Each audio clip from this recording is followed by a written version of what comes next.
BNP আর India বোঝাপড়া হয়ে গেছে। কি হয়েছে সেই বোঝাপড়ায়? সেটা হইতেছে যতদিন আপা চট কইরা ঢুকে না যায় ততদিন পর্যন্ত বিএনপি ভারপ্রাপ্ত আওয়ামী লীগ হিসেবে কাজ করবি। হ্যাঁ, ভারপ্রাপ্ত আওয়ামী লীগ। আমি কই বৃহত্তর আওয়ামী লীগের বিএনপি শাখা। সেই জন্যে ইন্ডিয়ান মিডিয়া উইটা পড়ে লাগিয়েছে বিএনপিকে ক্ষমতায় নিয়ে আসতে। ইন্ডিয়ান মিডিয়া খবর দেখে এটা, হ্যাঁ, আনন্দবাজার পত্রিকায় সে লিখিচ্ছে খালেদা পুত্রের সম্বল নয়াদিল্লির বন্ধুত্ব মুক্তিযুদ্ধ। কি লিখেছে সেটাও কালে গুরুত্বপূর্ণ। এনা পড়ে শোনায় পুরাটা না, কিছু অংশ বিএনপির নেতাকর্মীরা আপনারাও ওরি লিখিচ্ছে মুক্তিযুদ্ধ এবং ভারতকে পুঁজি কইরা প্রায় ১.৫ যুগ পরে দেশের মাটিতে পা রাখতে চলেছেন খালেদা জিয়া পুত্র তথা বিএনপির ভারপ্রাপ্ত চেয়ারম্যান তারেক রহমান। নভেম্বরে সমাজ মাধ্যমে তারেক লিখেছিলেন এখনই দেশে ফেরার বিষয়ে সিদ্ধান্ত নেয়ার সুযোগ তার জন্য অবারিত এবং একক নিয়ন্ত্রণাধীন না। অনেকেরই প্রশ্ন, দিন ১৫-১৮-র মধ্যে কি এমন হইল যে তিনি দেশে ফেরার ঘোষণা করলেন? বাস্তব হইল, মানে এখানে কইছে কেন দেশে ফেরার ঘোষণা করলেন, এটা কইছে এখানে বাস্তব হইল নয়াদিল্লির সমর্থন অনেকটাই নিশ্চিত করে ফেলেছেন বিএনপির ভারপ্রাপ্ত চেয়ারম্যান। বিদেশ মন্ত্রক সূত্রের খবর, বিদেশ মন্ত্রক মানে পররাষ্ট্র মন্ত্রণালয়, মানে ইন্ডিয়ার পররাষ্ট্র মন্ত্রণালয়, এটা কইছে বিএনপি ক্ষমতায় আসলে ভারত বাংলাদেশের মধ্যে যে চুক্তিগুলো আছে তাতে কোনো প্রভাব পড়বে না এবং বাংলাদেশের মাটিকে কোনো ভারত বিরোধী কাজে ব্যবহার করতে দেওয়া হবে না, এই মর্মে প্রতিশ্রুতি পাওয়া গিয়েছে তারেকের কাছ থেকে। কি মজা! ভারতের গোয়েন্দা সূত্রের বক্তব্য, ঢাকাকে পাশে পেতে নয়াদিল্লিরও দরকার বিএনপিকেই, কারণ কর্মকাণ্ড নিষিদ্ধ হয়, ভোটে লড়তে পারছে না আওয়ামী লীগ। তাই বাংলাদেশে কট্টরপন্থীদের বারবারন্ত আটকাইতে পারে একমাত্র বিএনপি। নির্বাচনের মাধ্যমে খালেদার দল ক্ষমতাসীন হইলে বাংলাদেশে ভারত বিরোধী তৎপরতায় রাশ টানা যাবে। তাই আওয়ামী লীগের সঙ্গে সখ্য থাকা সত্ত্বেও অবস্থা বুঝে ব্যবস্থা হিসেবে তারেকের পাশে থাকতে হচ্ছে নয়াদিল্লিকে। মাশাআল্লাহ! তাইলে তারেক রহমানের দেশে ফেরার সিদ্ধান্তটা ঝুলে ছিল ইন্ডিয়ার সাথে বোঝাপড়ায়। ভারত বাংলাদেশে কোন সরকার চাইবে? খুব সোজা উত্তর আমি তোমায় দিয়ে দিচ্ছি। Awami League is not in election, next best option is BNP, obviously not Jamaat. তারা অলরেডি ৫০ লাখ লোক নিয়ে জিয়ার টেয়াদের হুমকি দিচ্ছে, ফলে জামাত অবভিয়াসলি ইন্ডিয়া চাইবে না। অত অনেক কথা, ডিপ্লোম্যাটিক কথা বলে তো লাভ। কানেকশনটা হচ্ছে 71। আমরা একসাথে, আমার সৈন্য এবং মুক্তিযোদ্ধারা রক্ত ঝরিয়েছে, সেই সুবাদে Awami League. This is the historical fact.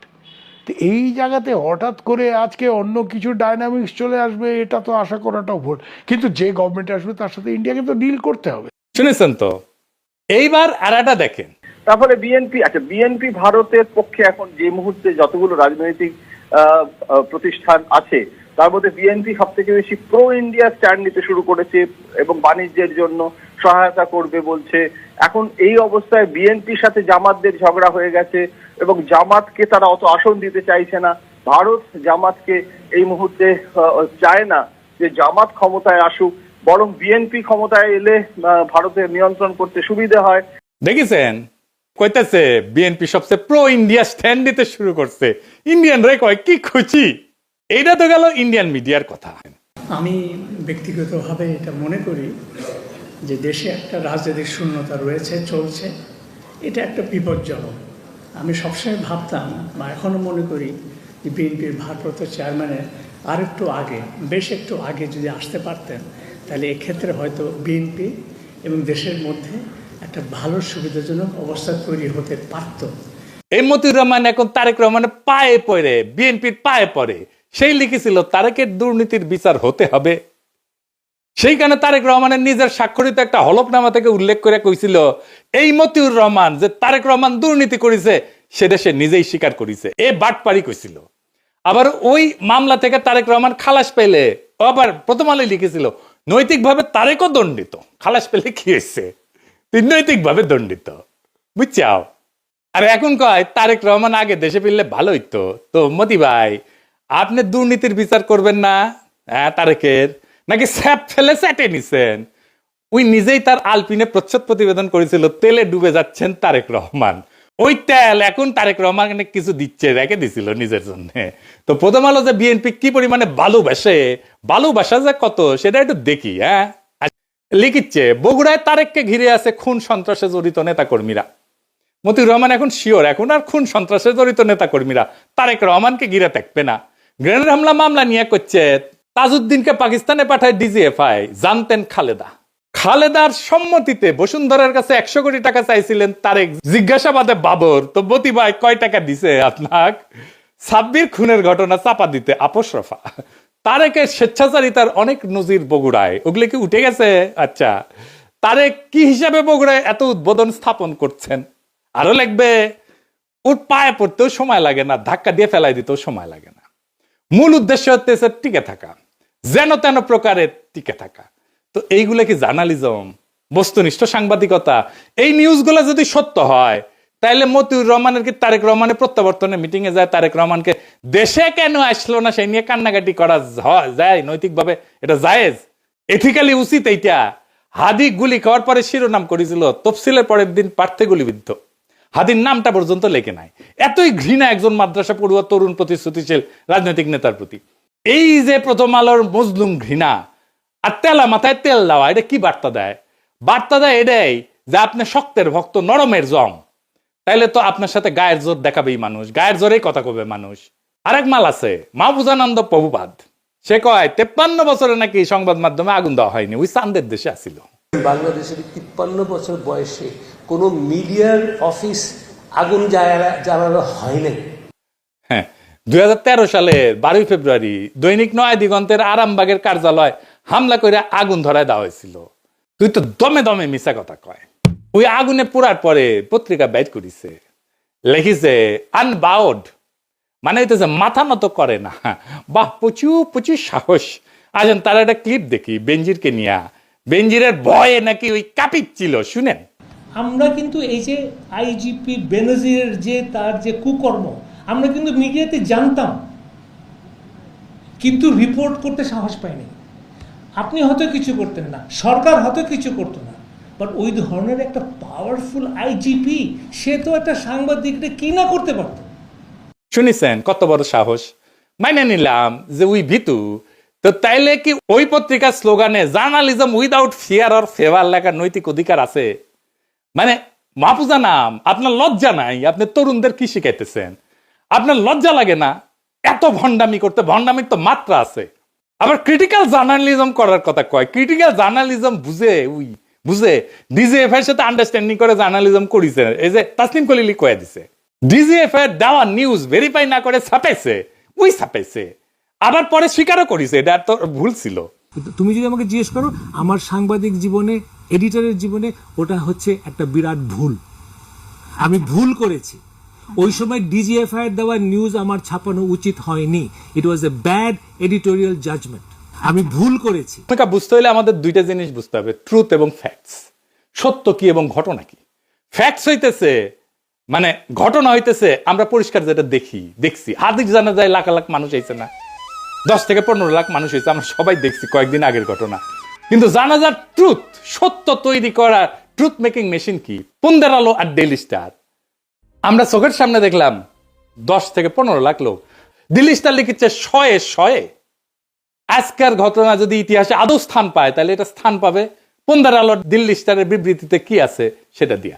Delhi star লিখছে শত হাজার না, লাখ না, শত ওই যে হাদি না, একজন প্রার্থীকে লিখেছে। এটাই থাকা যাবে ইতিহাসে। আমাদের আবেগ হাদিকে নিয়ে আজকে যে এটা 50 বছর পরে সেটা থাকবে না, কারণ আমরা অনেকেই থাকবো না, অনেকে জানবেই না এই ঘটনা। তখন থাকবে এই পত্রিকার ট্রুথ যেটা লিখেছে ওরা। পুন্দের আলো আর দিল্লি স্টার কোনো মিডিয়া প্রতিষ্ঠান নাই, এগুলো হইতেছে জনগণের যে কর্মকাণ্ড, আমাদের যে পাবলিক রেকর্ড, এগুলোর কাস্টোডিয়ান। আমাদের দৈনিক, আমাদের যে বাস্তবতার উপাখ্যান, এইটা রচনা করে পুন্দের আলো আর দিল্লি স্টার। এটার একটা শক্তিশালী প্ল্যাটফর্ম। তাদের মতো করে যেইটা পুন্দের আলো আর ডেইলি স্টারের নিজের চিন্তার, নিজের জগতের বাইরে, সেটাকে সে বাদ দিয়া দেয়। হাদি নামি আসে না, প্রার্থী হইয়া যায়। 100 হয় মিলিয়নের বদলে। এইভাবে সত্য নির্মাণ করে এই মিডিয়াগুলা। সত্য কিন্তু কখনো নিরপেক্ষ না, সত্য সবসময় একটা মতাদর্শিক নির্মাণ। তাইলে পুন্দের আলো আর দিল্লি স্টার কার পক্ষে সত্য নির্মাণ করে, কার স্বার্থ রক্ষা করে? সবাই জানে, সবাই জানে, সব সুতিয়া জানে। এই প্রশ্নের উত্তর জানে না এরকম কেউ নাই, কিন্তু বলবে না। ও বলতে হইলে তখন এই লোকদেরকেই বলতে হয়। নিকা বসার আগে ইদ্যৎকাল বলে একটা জিনিস আছে, আপনারা ভালো জানেন। তাইলে এই পন্দের আলো দিল্লি স্টারের ভাতার আওয়ামী লীগের সাথে বিচ্ছেদের পরের ইদ্যৎকাল শেষ হওয়ার আগেই বিএনপির সাথে কেন নিকা বসলো? কারণ এই দুইটা পত্রিকায় ফ্যাসিস্ট শক্তির সহযোগী ছিল। এদের বিচার হওয়া উচিত ছিল, গণ আদালতে বিচার হওয়া উচিত ছিল, কিন্তু এদের সম্পদ, এদের কন্ট্রোল, এটা গোপনে বিএনপির কাছে সম্পত্তি হস্তান্তর হবে। বিএনপি সব জায়গায় সব মিডিয়াতে নিজেদের লোক বসাইছে। কালের কণ্ঠে কে সম্পাদক, বাংলাদেশ প্রতিদিনে কে সম্পাদক, 8 টিভিতে কে শেয়ার নিছে, 71 টিভিতে মালিকানা নিছে কে, সব বিএনপি। নাম কইলাম না আজকের। তারা ভাবিছে নিরাপত্তা দিবি বিএনপি। একটা ক্লিপ দেখাই, মির্জা আব্বাসরে দেখেন।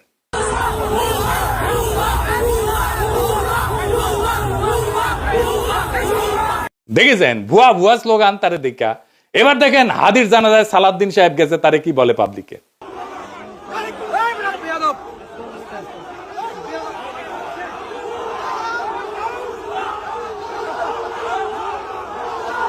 দেখেছেন এটিও ভুয়া ভুয়া স্লোগান। এবার দেখেন ফিরে যেতেছে সালাউদ্দিন, সেটিও দেখেন কি ভুয়া ভুয়া স্লোগান।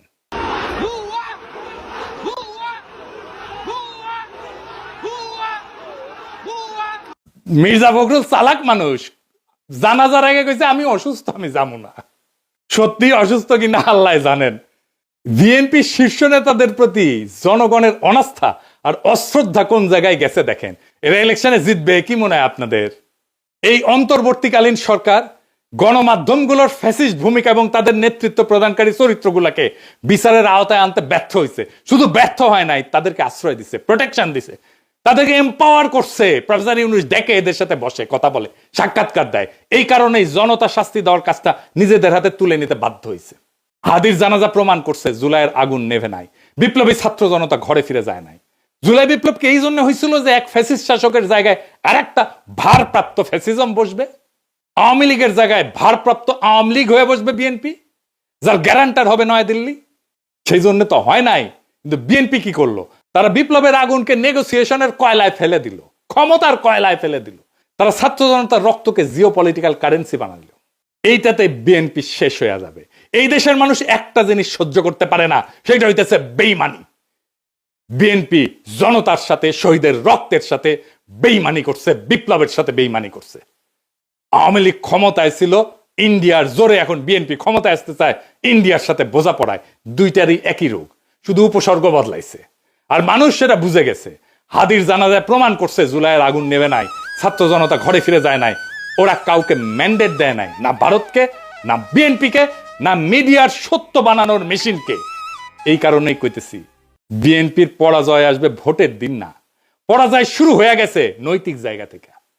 যেই দল বিপ্লবের সঙ্গে বিশ্বাসঘাতকতা করে সেই দল ক্ষমতায় যাবে না, গেলেও টিকে থাকতে পারবে না। ক্ষমতায় যাক বা না যাক, ইতিহাস তাকে ক্ষমা করবে না।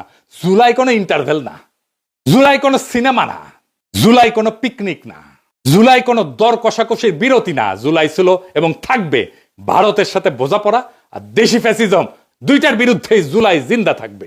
এই সত্য যতদিন থাকবে ততদিন বিএনপির এই বোঝাপড়ায় তাদের সবচেয়ে বড় রাজনৈতিক আত্মঘাতী সিদ্ধান্ত হয়ে থাকবে।